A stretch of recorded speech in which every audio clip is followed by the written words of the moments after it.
Hello student, आपका हमारे YouTube channel N Mishra online GS classes पर स्वागत है।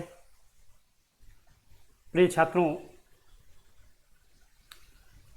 आज हम आपको मगध महाजनपद के उन राजवंशों के बारे में पढ़ाने जा रहे हैं जो हर एक वंश के बाद आए। साथ ही साथ हर एक वंश के कुछ छूटे हुए राजा जो पिछले क्लास में छूट गए थे, समय समाप्त हो गया था इसलिए उनको नहीं बता पाए थे, वो आज बता देते हैं। और इस वंश के अन्य राजाओं के बारे में, उनकी गतिविधियों के बारे में आपको जानकारी दे देते हैं, तो जो आपके लिए अधिक उपयोगी होगा उसकी। ध्यान रहे, हर एक वंश के बाद, हर एक वंश में अजातशत्रु के बाद उदायीन राजा हुए। उदायीन ये 461 से 445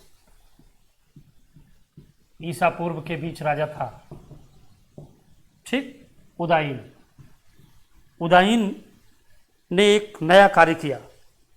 हाँ, नया में एक पुराना कार्य था कि इसने भी अपने पिता की हत्या करके शासन लिया और इनके लगातार वैशाली के लोगों से जंग होते रहते थे। इसीलिए इसने कुसुमपुर गांव के समीप गंगा और सोन नदियों के संगम पर पाटलिपुत्र नामक एक नया शहर बसाया और उसे अपनी राजधानी बना लिया। आप यहां लिख सकते हैं, उदायीन इन्होंने भी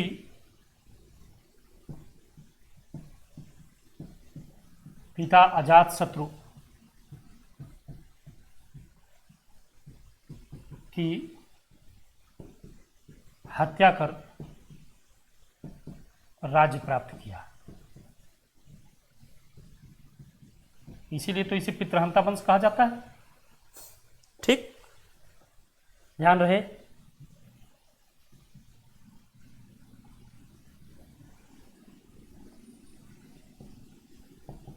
इन्होंने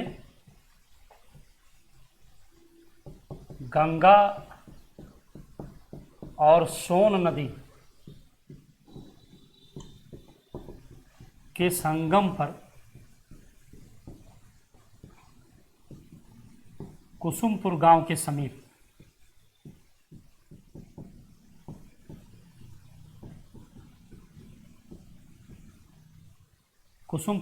समीप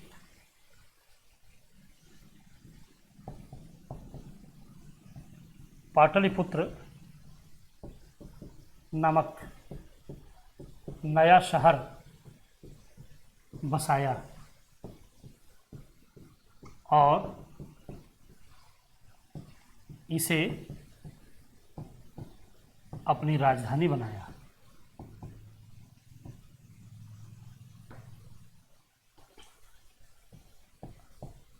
यानी उदायीन पाटलिपुत्र नामक नगर का संस्थापक था, यही ना।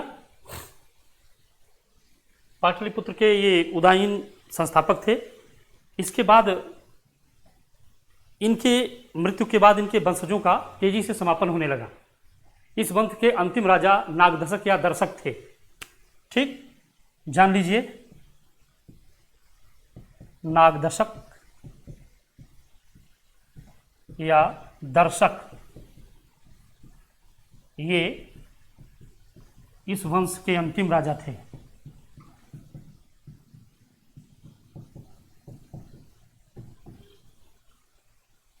ठीक,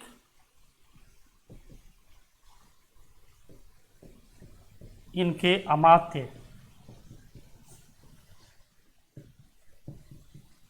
शिशुनाग ने इनका वध कर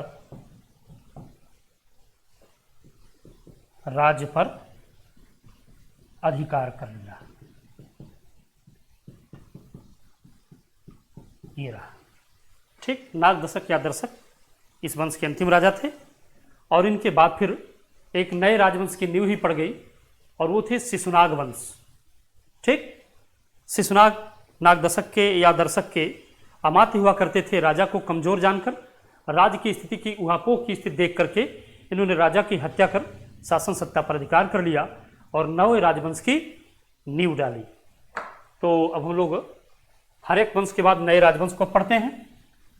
हरेक वंश के बाद शिशुनाग वंश मगध की गद्दी पर आसीन होते हैं लोग। इन लोगों के बारे में भी हम लोग जान लें थोड़ा। ठीक, जान लीजिए। दूसरा जो राजवंश आया वह था शिशुनाग राजवंश।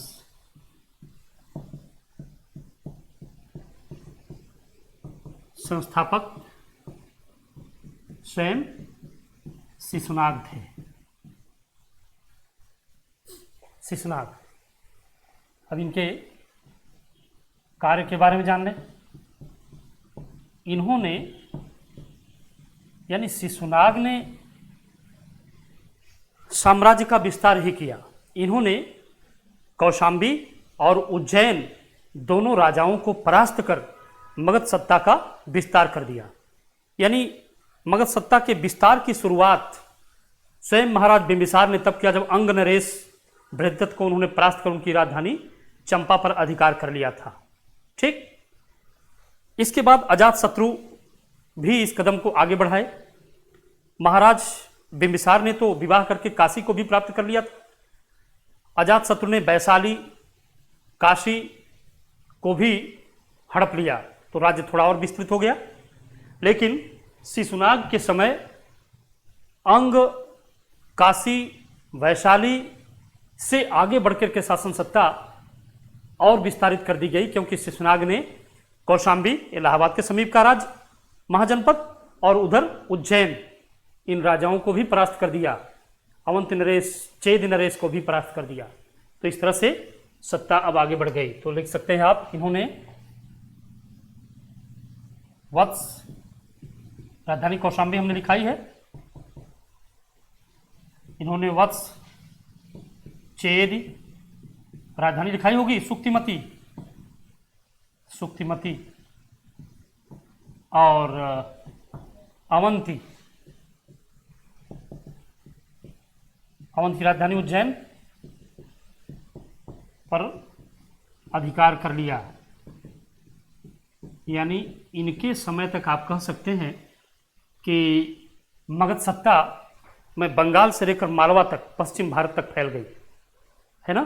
पूर्व से पश्चिम तक इन्होंने मगध सत्ता का विस्तार कर दिया, क्योंकि बीच के जितने भी राज्य थे, ये कह सकते हैं आप कौशाम्बी, इधर चेदी, ग्वालियर झांसी के बीच का राज्य, फिर उधर मालवा प्रदेश में उज्जैन, इन सारी जगहों पर इन लोगों ने अधिकार कर लिया। इधर काशी, वैशाली जैसे राज्य उनके क्षेत्र में थे ही। तो इस तरह से साम्राज्य अब बंगाल की सत्ता से आगे बढ़ते हुए बंगाल से लेकर मालवा तक, पश्चिम भारत तक फैल गया। अब इनके लिए समझिए उत्तर और दक्षिण ही बचा था। ध्यान रहे, इस राजा के इस योगदान के बाद जो है अगले राजा होते हैं, उनका नाम है कालाशोक। कालाशोक का योगदान ये है कि इनके समय द्वितीय बौद्ध संगीत हुई थी। कालाशोक के समय द्वितीय बौद्ध संगीत हुई थी, यही इनका योगदान है।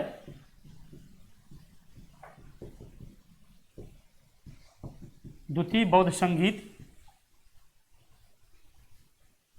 383 ईसा पूर्व में वैशाली में इन्हीं के शासनकाल में हुई।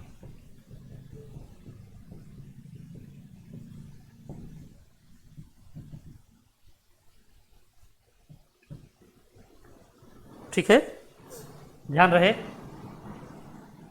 कालाशोक के बाद जो अगले शासक आते हैं, ये जान लीजिए, वो हैं महानंदिन।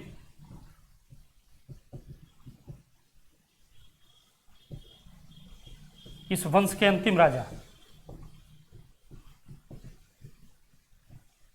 इस वंश के अंतिम राजा, ये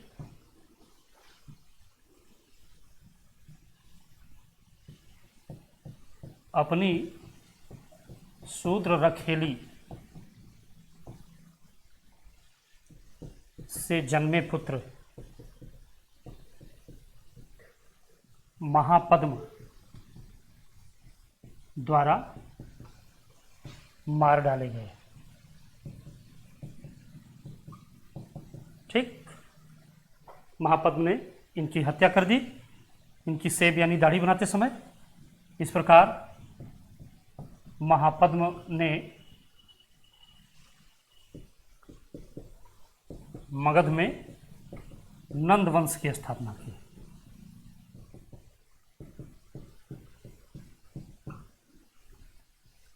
ठीक, ये रहा नंदवंश की स्थापना।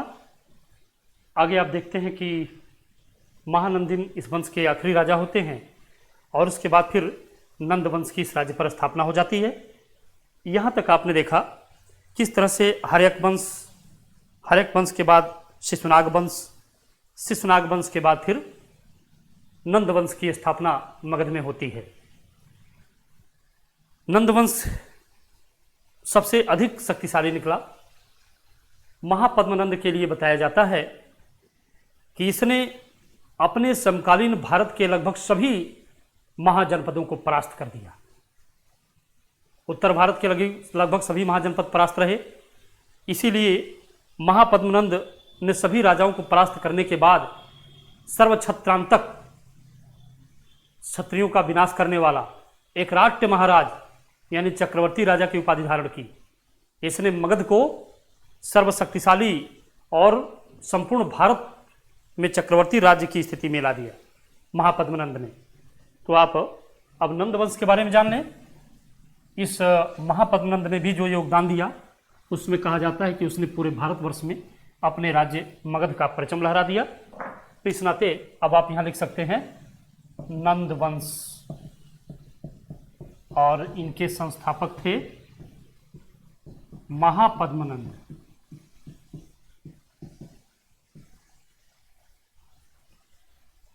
महापद्मनंद संस्थापक थे। ठीक, जान लीजिए महापद्मनंद ने अपने समकालीन भारत के सभी महाजनपदों को परास्त कर दिया।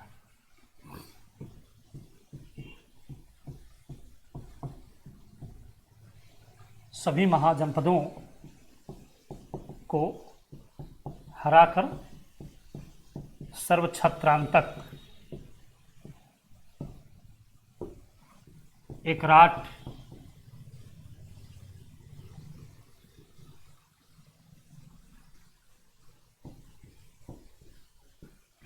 महाराज की उपाधि धारण की।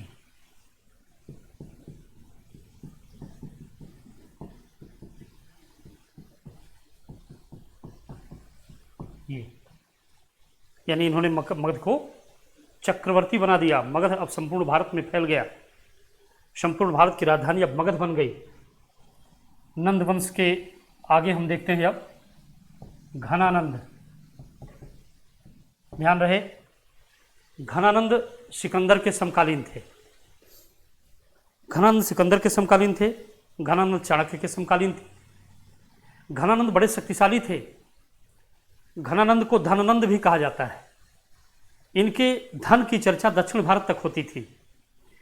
इतिहासकारों ने लिखा है कि गंगा और सोन नदियों के बीच में ले जाकर इन्होंने एक ऐसा गुप्त स्थान बनाया और वहां बहुत सा धन गाड़ दिया। घनानंद अत्यंत धनवान और शक्तिशाली हो जाने के नाते बड़े विलासी हो गए थे, ऐशो आराम में डूब गए थे। इसलिए उनको साम्राज्य और उसकी सुरक्षा से निश्चिंत होकर के भोग विलास करने में ही मजा आता था। ऐसी स्थिति में इनके शासनकाल में भारतवर्ष के पश्चिम भाग से सिकंदर का आक्रमण हुआ। भारतवर्ष के पश्चिम भाग से सिकंदर का आक्रमण हुआ और ऐसे आक्रमण को रोकने के लिए तक्षशिला में अध्यापन कार्य कर रहे आचार्य चाणक्य ने उसे रोकने के लिए इस घनानंद के दरबार में शिरकत की, आगमन किया। लेकिन घनानंद से उनकी बात बनी नहीं, बल्कि उल्टे घनानंद ने उन्हें लात मारा,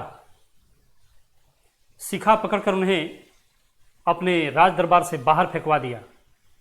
कहा जाता है वहीं घनानंद ने के दरबार में आचार्य चाणक्य ने प्रतिज्ञा ली कि घनानंद, या तो इस धरती पर अब मैं रहूंगा या तुम रहोगे।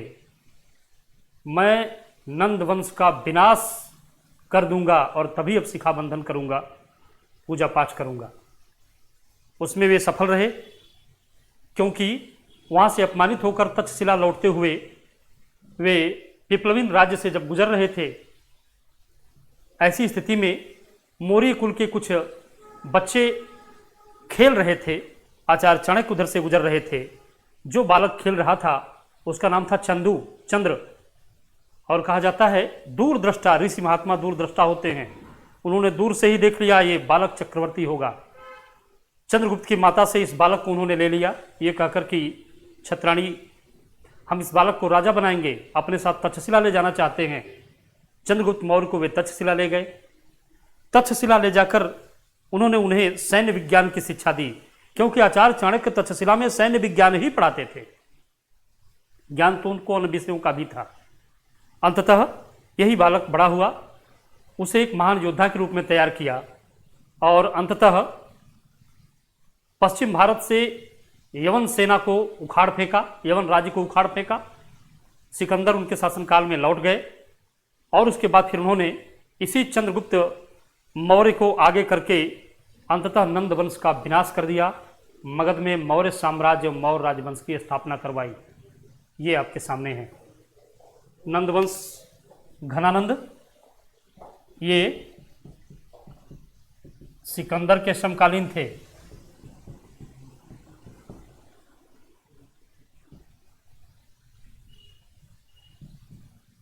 ये सिकंदर के समकालीन थे, और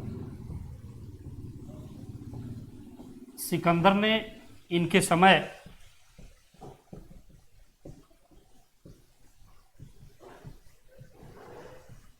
पश्चिम भारत को जीतकर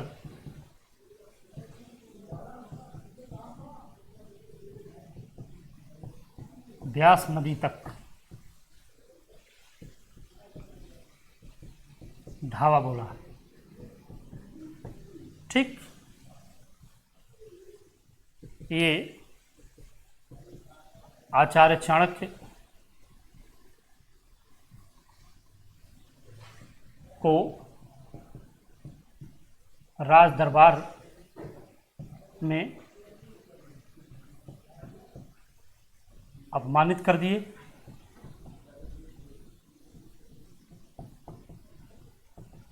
आचार्य चाणक्य इनके द्वारा अपमानित कर दिए गए। अतः आचार्य ने अपने शिष्य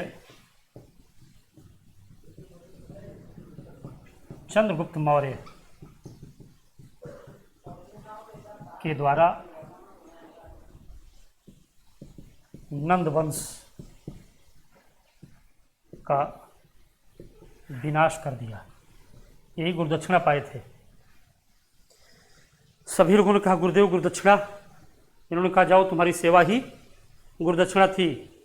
लेकिन जब चंद्रगुप्त ने कहा गुरुदेव गुरुदक्षिणा, तो उन्होंने कहा गुरुदक्षिणा तो मैं लूंगा बालक, और क्या, मुझे मगध साम्राज्य चाहिए। चंद्रगुप्त ने कहा गुरुजी मिलेगा, गुरुदक्षिणा देना। और आखिरकार, लेकिन गुरुजी मैं उसको प्राप्त कैसे करूंगा? तो जो पढ़ाया हूं वो कब काम आएगा? जी हाँ, सही कह रहे हैं आप, और जो पढ़ाया हूं वो अभी काम आएगा। आखिरकार चंद्रगुप्त की सेना बनी, चारों तरफ से उनको मदद भी मिली। मदद में, सेना के मदद में आचार्य ने बड़ी मदद की, और उन्हीं की सहायता से आखिरकार नंदवंश का विनाश हुआ।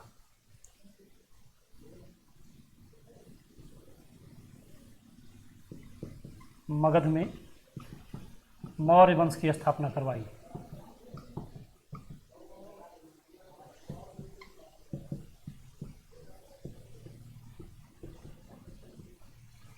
ठीक, ये रहा आपके सामने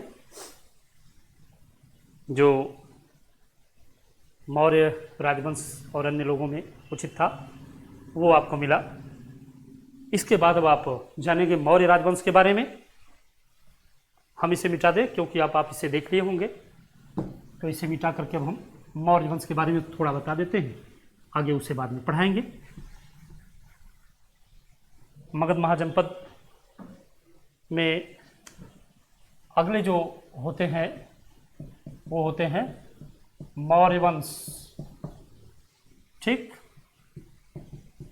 संस्थापक, या ऐसे लिख दें कब से कब तक चला ये, 322 ईसा पूर्व से 185 ईसा पूर्व तक, 322 से 185 ईसा पूर्व तक मौर्य वंश चला। और संस्थापक इस वंश के थे चंद्रगुप्त मौर्य। ठीक,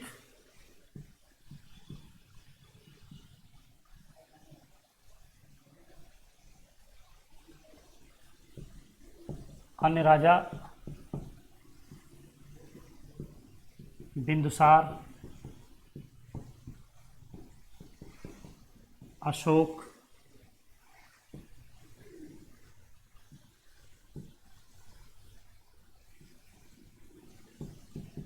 कुणाल, फिर उसके बाद बृहद्रथ। ये बृहद्रथ अंतिम राजा थे। ठीक, ये रहे।